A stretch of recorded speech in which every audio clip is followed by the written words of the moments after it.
Assalamualaikum warahmatullahi wabarakatuh. Jirtu hordoftoonni tiktokii har'a appilikeeshinii zeeyinii irratti bilaash dalagatu akkan isiniif qabadhee dhufee warroonni HA taanaaliin isinii dalaguu didee yookaan immoo akkaataa fayyadama isaa isiniif ifa ta'uu dideetiin jedhee akkasuma alfeessaniin isin jalaa dhaabatee jedhe appilikeeshinii kanatti yoo fayyadamtan baay'ee gaariidha jedheetiin yaada. Appilikeeshinicha pileestoor keessaa argattanii pileestoor keessatti BD VPN jettanitti barreessitan jechuudha. Haala kanaan isa kana jechuudha. San booda sarchitti gootanii appilikeeshinichi isa kana jechuudha. San booda erga gabbuufattanii ani waan buuseetiin jiruu fi kallattimaa open jedhee seenaa isin garsiisa.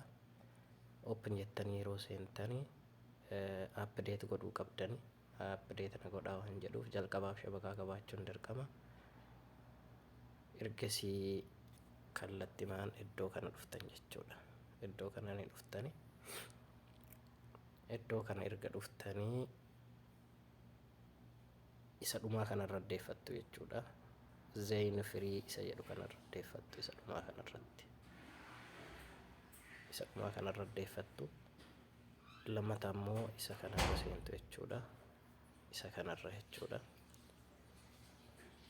Yookaan kallattimaan iddoo kana dhuftanii tuqxanii yeroo joqaaftaniitiin hin jettan haala kanaan isiniif bayaa.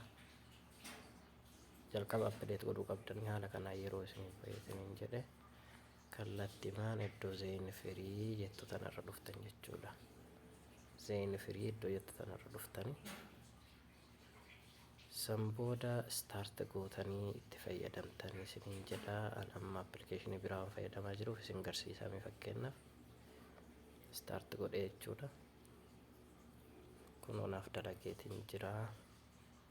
Sa'aatiillee yeroo itti dabalachuu barbaaddan iddoo kana dhuftanii add time iddoo jettu tana itti tuqxanii sa'aatiitti isiniif dabalaa. Nama fakkeenyaaf sa'a 3 fi sekondii 19 irraa qaba naaf dalagaa jira jechuudha. Haala kanaan itti fayyadama. Warroonni itti fayyadamtaniitiin isiniif dalagee komentii jalatti naaf barreessaa. Warroonni isiniif dalaguu dides akkasuma sheer laayik gochuudhaan fooloo gochuudhaan na jajjabeessaa isiniin jedha. Turtii gaarii.